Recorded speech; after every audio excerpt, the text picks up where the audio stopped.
eu peço desculpa por me alongar, porque como está em jogo aqui o meu mandato, então eu gostaria de esclarecer os fatos, mas fico à disposição para qualquer pergunta, doutor.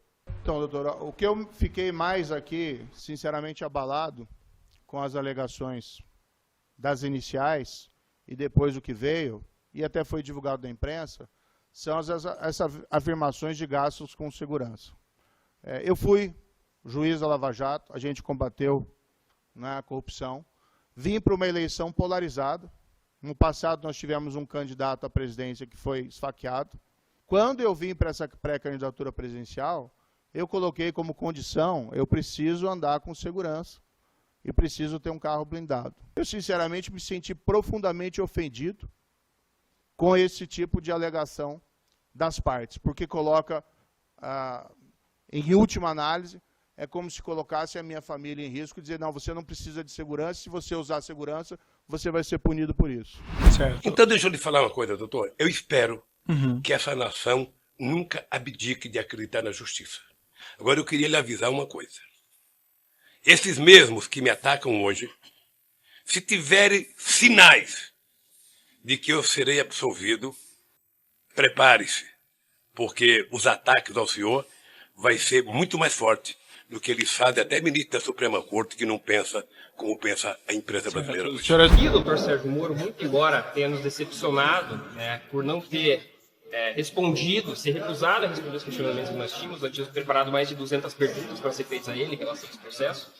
Vamos ficar sem as respostas, mas para nós não faz diferença porque a questão está muito demonstrada nos autos, está muito comprovado, tem muitos documentos que ele mesmo assinou, comprovando o caráter eleitoral dessas despesas de pré-campanha. E, inclusive, no depoimento dele, as perguntas que foram feitas para ele, que ele respondeu do juiz, se diziam respeito ao contrato do suplente dele, que é esse contrato totalmente suspeito, para não dizer claramente ilegal, em que o próprio Sr. Sérgio Moro acabou confessando, sem querer, evidentemente, que o contrato era falso, que o contrato, na verdade, não correspondia à realidade que estava escrito ali, e que, na verdade, o Sr. Suplente não praticava nenhuma advocacia para ele. Então, muitas vezes a pessoa acha que está se defendendo, usando a palavra no processo, mas, na verdade, às vezes ela acaba se condenando. E é isso que, para nosso entender, aconteceu. O senhor acredita na cassação do senador? Com toda certeza. Que se evidentemente o TRE do Paraná e o TSE encararem que não houve qualquer impropriedade, no próximo ano nós temos eleições municipais. Pode ter certeza que todo mundo vai se aproveitar dessa autorização para cometer caixa 2 que eventualmente a Justiça Eleitoral reconheceria o Sr. Sérgio Moro.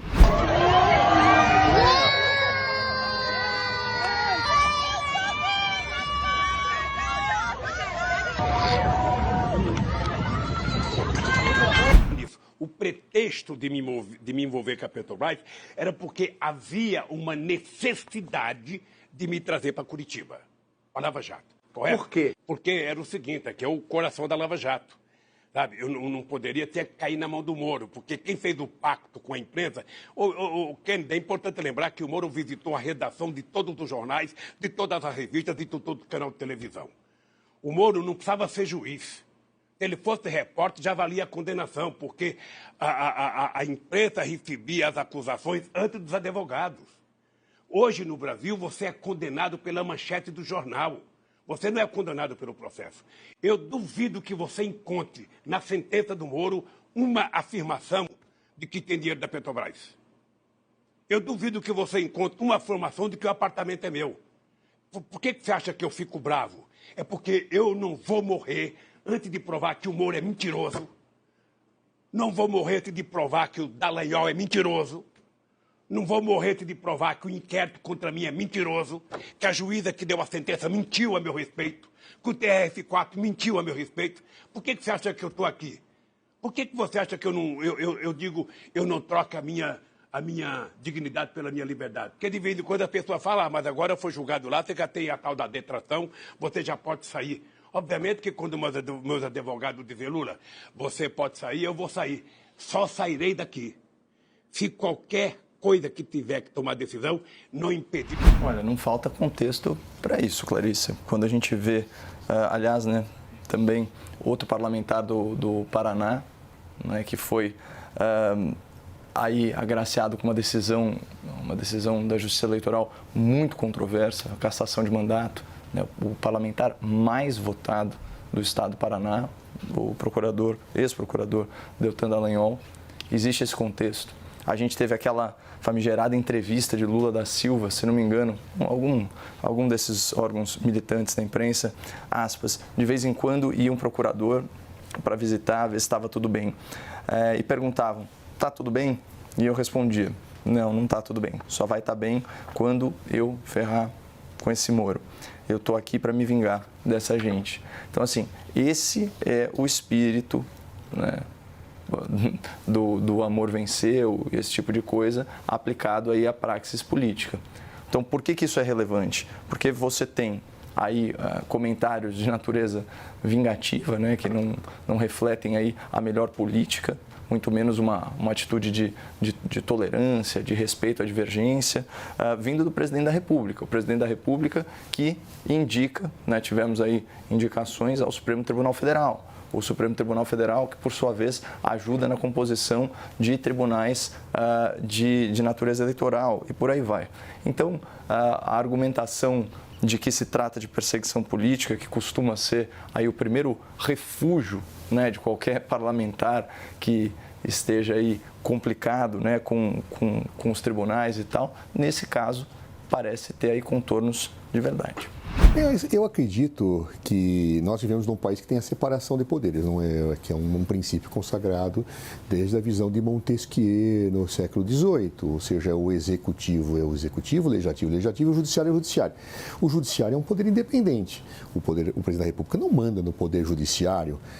Eu acredito que as ações, por exemplo, que foram julgadas contra Deltan Dallagnol, contaram com a decisão do Superior Tribunal Eleitoral, que apreciou as provas com um conjunto, duas divergências, não me falha a memória, mas foi absolutamente majoritário e as provas eram muito claras, a meu ver, indiscutíveis. O mesmo acontecerá com o Moro. Se eu desse um juízo de valor sobre o processo do Moro, eu seria injusto, porque eu estaria pré-julgando algo que eu não vi. Apenas que eu li pela imprensa algumas coisas, que teria havido um desequilíbrio no pleito por força dele ter utilizado todo o arsenal da candidatura a presidente para se eleger senador no estado do Paraná. E isso é uma regra principiológica do justiça eleitoral, não posso ter desequilíbrio no pleito, porque senão eu não tenho isonomia da disputa. Eu não sei, tenho que analisar o processo. Não, ele chega a falar em outros fatos que não há prova. Temos que ver, eu não sei se há prova ou se não há prova de outras coisas. Me lembro que Sérgio Moro dizia que o foro domiciliar dele em São Paulo estava absolutamente indiscutível, que a prova era completa. E o Tribunal de São Paulo disse, não, a sua prova não está absolutamente mal feita, ou não tem o foro para ser candidato aqui em São Paulo. Ou seja, Sérgio Moro não é muito bom em avaliar provas, especialmente contra ele, não é? A Lava Jato mostrou isso, a avaliação dele é um pouquinho parcial, e especialmente quando faz a sua própria defesa. Então vamos aguardar, teremos que analisar esse julgamento, verificar, ainda seja qual for o resultado, vai chegar à instância superior, o TSE vai examinar certamente a matéria, ou porque os insatisfeitos com a absolvição recorrerão, ou porque ele, insatisfeito, recorrerá, e vamos então analisar com cuidado o processo, mas eu acredito que pode ter havido um desbalanceamento, ou outros fatos, pode ter ocorrido. A palavra de Sérgio Moro em si não deve ser colocada em dúvida a priori, mas que ele não é bom de analisar a prova, ele não é. Já não era como juiz, agora como parte.